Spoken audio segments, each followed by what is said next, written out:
Welcome to another edition of the 90-Day Sales Breakthrough Broker Podcast. My name is Dr. Bruce, and every single week I come into your life to add value to as a solopreneur. It falls solely on you to go out there and build your sales, your service, your marketing, and of course, protect your mindset. And for today's topic, we're going to focus on status sales. How can you be the first person in your market, in your industry that other people think about? How attractive is your brand?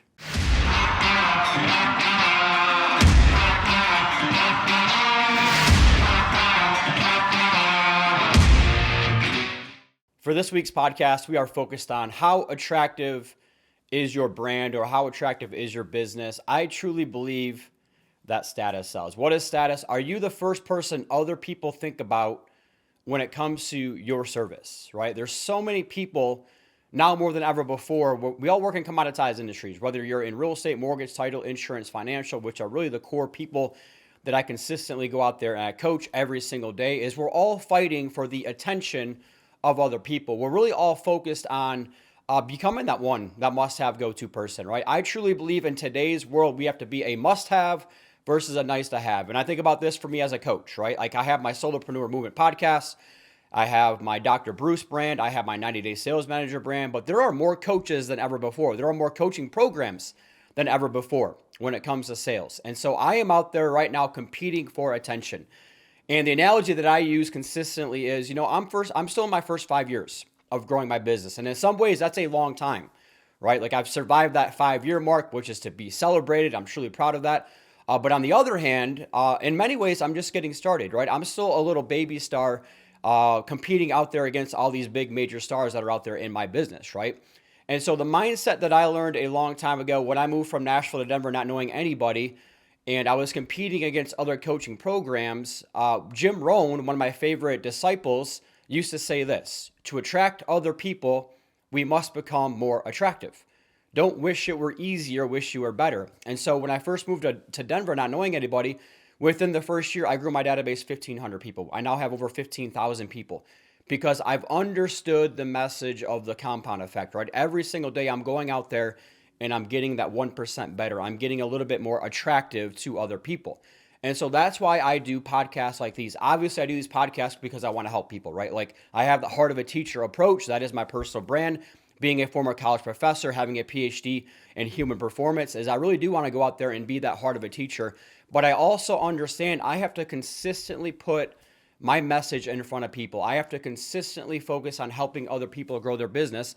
And one of the best ways to do that is through a podcast. One of the best ways to do that is consistently creating content that is going to help move the needle in other people's life. So what I want to focus on with you today, talking about how attractive is your brand, I just have a little framework that I work through, right? You probably know by now I am very much a systems thinker and a systems creator when it comes to helping other people, okay? So I have a 4-step process to help you really go through right now and start thinking about how attractive is your brand.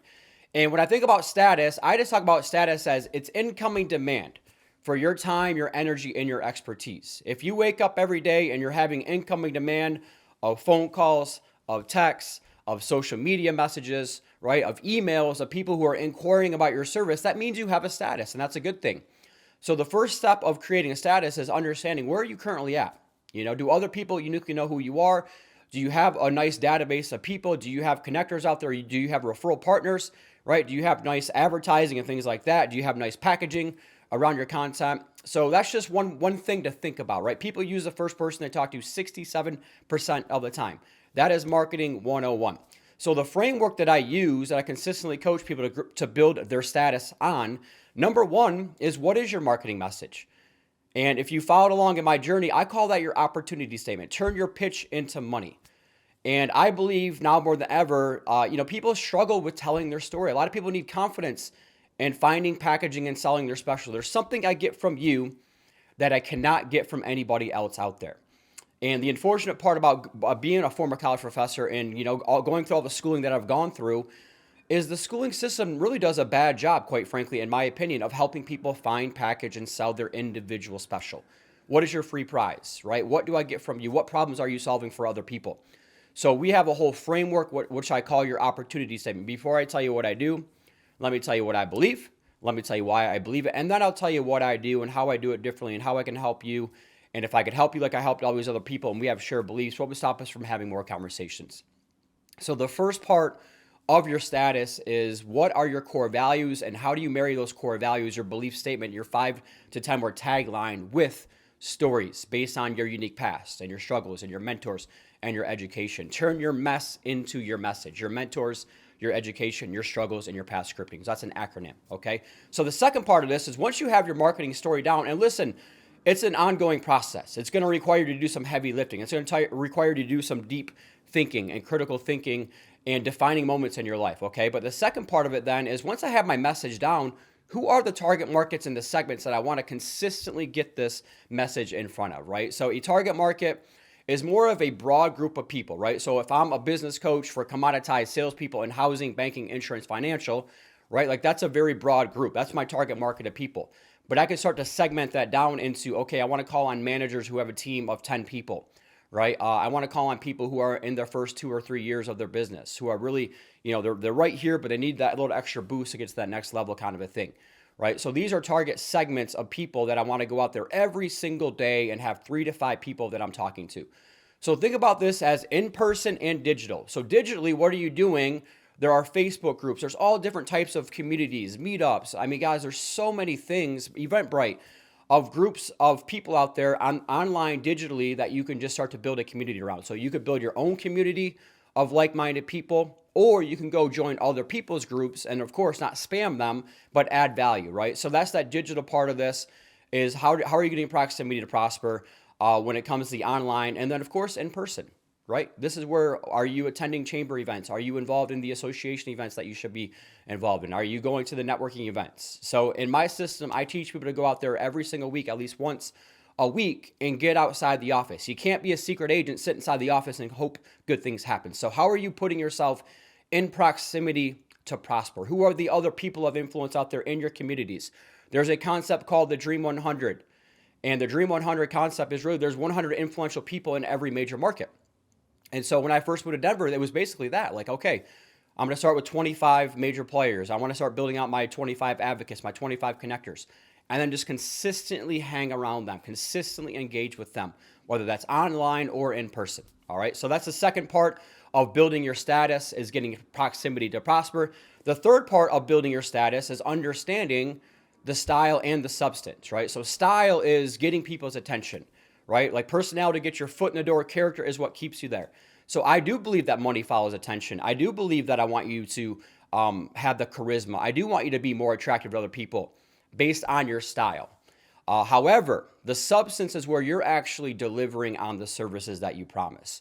So it's not enough just to go out there and say, hey, look at me, I'm the best thing ever. You have to deliver on that experience. And that is the fastest way for you to build an attractive brand, is where you build out other promoters and advocates for you who have used your services, who are saying amazing things, and then you have a Google review page, right? Maybe you have client testimonials on video that you can share with other people. You have the 5-star reviews.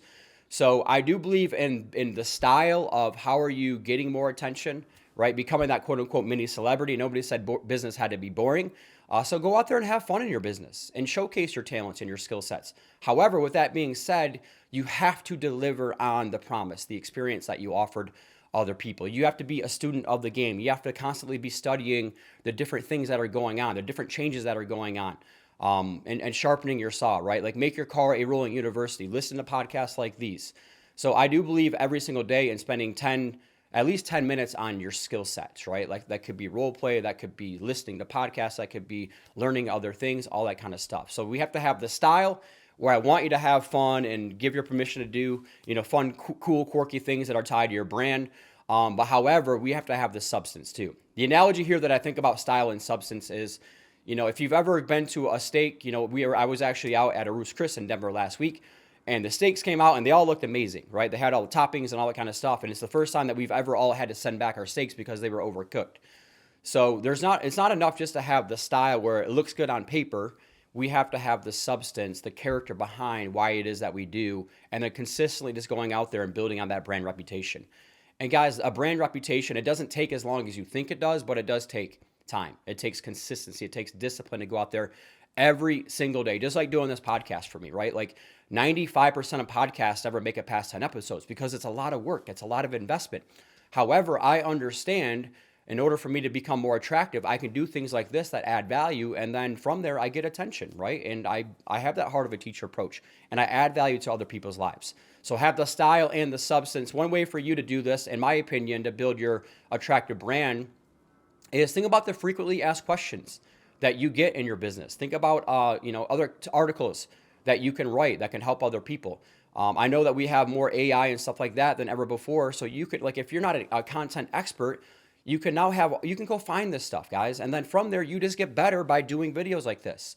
Just like when I launched my coaching business, the first 90 days of me launching my coaching business, I was attending the networking events, I was doing the sales activities, and then every night I would be shooting 3 to 5 videos, and I would be creating content for 90 straight days. And then quite literally for the next 3 semesters after that, next 3 quarters, I redid all my videos.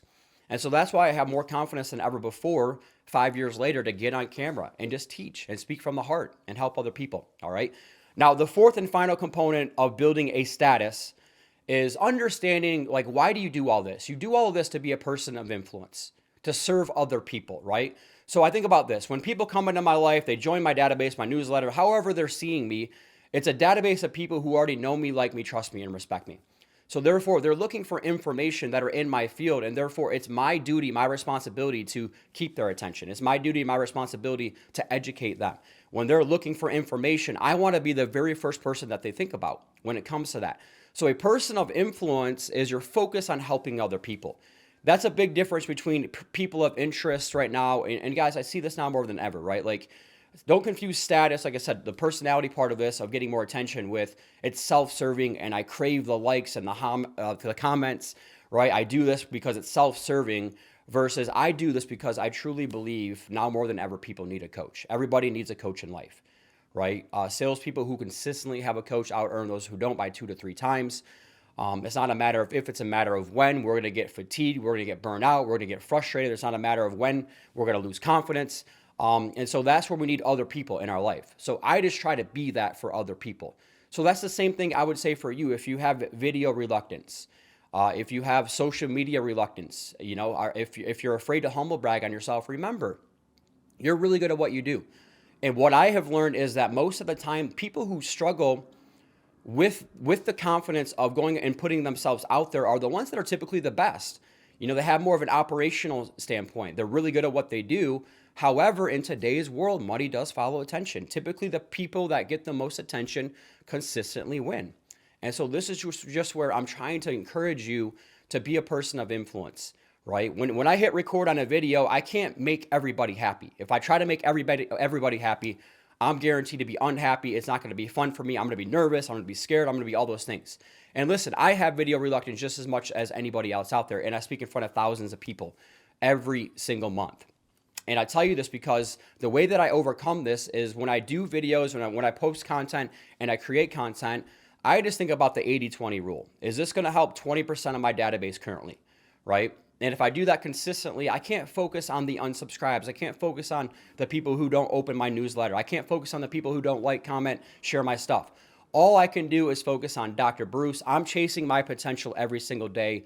And along the way, I hope I inspire others to reach theirs. So I hope that this podcast, this topic, how attractive is your business, status sells. I hope this helps give you more confidence and really just a framework for you to go out there and build out your marketing message, to get proximity to prosper. Focus on the style and the substance for your business, your client journey, your client testimonials. If you help enough people get what they want, eventually you're going to get what you want. And of course, guys, focus on being a person of influence. There are 100 influential people in every market.